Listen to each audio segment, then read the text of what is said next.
Some of the nastiest beefs in nature. Lions and hyenas hate each other on a very personal level.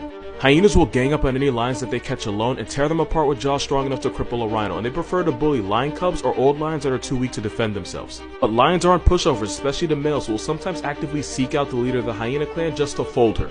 Lions also have a nasty habit of not killing them, but breaking their spines and paralyzing them just so they can suffer a slow and painful death, and they have no moral issues doing this to hyena cubs. Not to mention lions will steal from hyenas whenever they can, but since hyenas can usually outnumber and outsmart them, this is beef that'll always have blood on both sides. Unlike this, because dolphins usually beat the brakes off of sharks, and sometimes will even torture and slap around baby sharks. Sharks actually fear dolphins because pods of them can easily batter a shark until it's lifeless. But a shark is still a shark, and this is what can happen if it catches one without its friends. The sharks usually get bodied. Hippos and rhinos are two of the most territorial aggressive animals in Africa, and they do not like each other.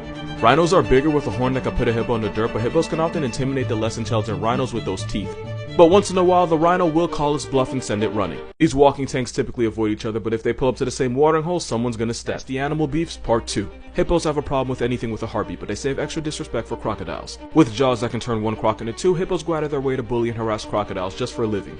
Plus, you can't tell me there isn't hella disrespect intended right here, like he knows he can't do anything. Because any crocodile caught in a hippo pool party is probably not coming out of it alive. But crocs aren't complete victims, they'll snatch and toss around any unaccompanied baby hippos that are just far enough away from their homicidal mothers. One of the greatest battles on Earth happens in a place where nobody sees it. Sperm whales actively hunt the colossal squid, and at 50 feet long with the biggest set of teeth on the planet, you would expect this overgrown calamari to be an easy target. But the 46-foot squid is armed with a razor-sharp beak that is tough enough to tattoo even the thick skin of a whale. Most, if not all, sperm whales have battle scars from their encounters with squids. Usually the whale wins, but not without a fight. One of the most dangerous snakes in the world is the cobra, and some species are venomous enough to put an elephant on life support. Nobody told meerkats that. Gangs will jump the deadly snake and surround it on all sides, and since they don't tolerate snakes in their hood, if they can't intimidate, they will exterminate. They're not totally immune though, and one bad strike from a cobra could put a meerkat out of commission. This beef has bodies on both sides. Nasty animal beefs, part 3, and we're gonna need the whole video for this one. Because the closest thing to on-site in nature is the gang war between the mongoose and the snake. This beef is so ripe because the survival of one quite literally depends on the death of the other. Mongoose will harass, kill, and eat snakes because nature gave them venom resistance and they forgot how to act. But notice I said resistance, not immunity, because they're not completely immune. If a cobra gets too many hits on it, the mongoose will drop and sometimes a snake will eat it. Meaning this might be the only beef where both sides eat each other. But the worst version of this beef is between the black mamba and the mongoose. The black mamba can flatline a man in 40 minutes and one bite can murk 15 people. The mongoose is a vicious murder weasel that takes lives like he gets paid for it. The gray mongoose was actually introduced to Hawaii because people thought they would handle the rat population, but ironically they seem to handle almost everything but. These stat patterns nearly wiped out the entire population of the island they were on. The black mamba's lightning fast, but the mongoose is pure crackhead determination, which is why these confrontations usually only have one survivor. The mongoose baits the snake into striking by dancing around it and dodging last second, and once the snake tires, it puts it out with a crushing bite to the back of the head. But if the mongoose slips up and takes too many hits, it's curtains. Nasty animal beefs, part 4. I know what you're thinking. This black Air Force with teeth has beef with anything alive. True, but there's one animal they seem to disrespect the most. Because unlike lions and hyenas who always roll deep, the leopard is smaller and hunts alone. So to avoid getting bullied out of their lunch, they'll carry all of their victims high in the trees where almost nobody can reach it. But of course this felony ferret is not almost nobody because they'll climb the tree and blatantly steal the leopard's meal, sometimes right in front of them. And like a true menace to society, if this honey weasel gets caught by the leopard, it'll throw a massive temper tantrum by screaming, rattling its teeth, and producing a foul smell by turning its anus inside out. But leopards are leopards and they've been known to murk honey badgers. But killing a honey badger is like bending a thumbtack. Even if you succeed, it'll cost you blood.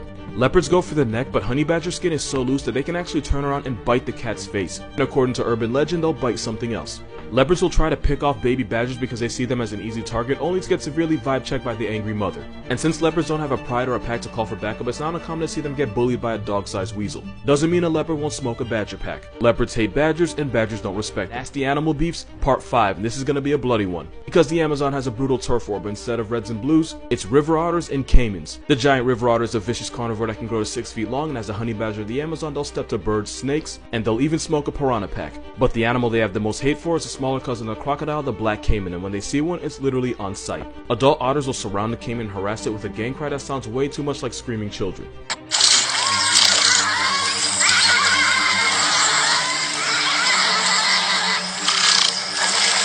But the caiman isn't soft, and any otter that gets too close to its jaws is instantly lunch meat. So the otters use their numbers to have some distract the caiman while the others attack, all while avoiding those deadly jaws. Once the caiman makes the mistake of turning around, the otters jump it, with some holding it down while the others bite its head. Sometimes after they put the caiman on a shirt, they proceed to tear it apart and eat it. But don't feel too bad, because the caiman will snatch up any baby otters that wander too far from their family, which is exactly why they hate them. Even if the otters win, the caiman sometimes takes a few babies with it. Because when these two square up, both sides take losses. That's the animal beefs, part 6. This is probably going to be the most random one. Jaguars are leopards on protein that bully the entire jungle, so who could possibly step to them? Not the caiman, they get their wig split. Not the tapir, they get violated too. Out of all the animals in the Amazon, there seems to be only one that can make a jaguar pump fake. Let me explain why this homicidal vacuum is a menace. They eat termites which live in mounds that can be as hard and as solid as cement, so they use those claws to tear through the concrete like termite apartments. Which is why the giant anteater can soul snatch a jaguar, and they've even been known to swing and one-shot them. They also have terrible eyesight, meaning they overcompensate with a filthy temper and anger issues that means they choose first degree the moment they see something move. It also helps that bushy tail is designed to confuse a jaguar who can't tell which end is the head, and guessing wrong could get it crippled. They're dangerous enough to make a jaguar hesitate when they decide a quick meal isn't worth a trip to the ER. But we're not gonna act like the jaguars are it's the third largest big cat, they're the only ones that clap prey with a bite to the head, and they'll skull check an anteater if they catch it slipping. And a predator's a predator, whether you're a big cat or EDP, minors are always an easy target. They'll snatch up any baby anteaters as a snack. They always have to be careful though, cause pissing off a mama ant bear is bad for your health. And as solitary hunters, one serious injury is basically a death sentence. These two usually avoid each other, but when gets active, one of them's probably getting buried. Nasty Animal Beefs, Part 7. Now you might be wondering what animal is crazy enough to check a 500-pound striped delete button known as the Bengal tiger. They're one of the biggest big cats, one of the few animals that should have been drug tested. It takes the world's meanest bear to challenge them. Sloth bears are smaller than grizzlies and polars, but the generational trauma of running fades with leopards and tigers have given them a nasty temper. And when you have a bear with the morality of a honey badger and the personality of a power tool, you get a demon yogi that will step to tigers. But the reason sloth bears go so hard is because tigers will actively hunt and eat their cubs. Even though a sloth bear hasn't been known to murk a tiger, a desperate mother will fight to the death, and they've even been known to G-check tigers into going the other way. But tigers are not always finna go out like that, and that steroid with claws can send a bear to God's Dropbox with one swipe, and for some tigers, bears are a confirmed part of their diet. Sloth bears eat termites, so tigers will sometimes wait for them at termite mounds just to take their life when they're not even looking. But sloth bears are relentless and they go for the face, which could be really bad for the tiger, because the bear can injure a tiger so severely that it can't hunt, which is basically a death sentence, which is why sloth bears can sometimes run them off. Sloth bears and tigers hate each other on a very personal level, which is why Shere Khan and Baloo never with each other. Not only do owls and crows not with each other, their beef is so real that even if they've never been exposed to one another, they will actively try to murder each other on sight. Owls are honey badgers with feathers that'll square up with much larger raptors like eagles and hawks, to the point where even the symbol of America is terrified of them. Owls are very much up, and a lot of species like the great horned owl will decapitate their prey by the time they get to the nest, so if you ever see an animal with its head divorced from its body, it's possible an owl caught it slipping. But the truly messed up part is owls have night vision and can fly silently, meaning they can take lives without ever making a sound. Crows will squat up and jump the owl and personally turn it into a feathery pack. Crows are so petty that if one sees an owl out during the day, it'll call for reinforcements just so they can show them why a group of crows is called a murder. Basically, owls and crows are like the bird version of lions and hyenas. One-on-one, the owl claps the crow, no question. But if a homicide of crows catches the owl slipping, it's curtains.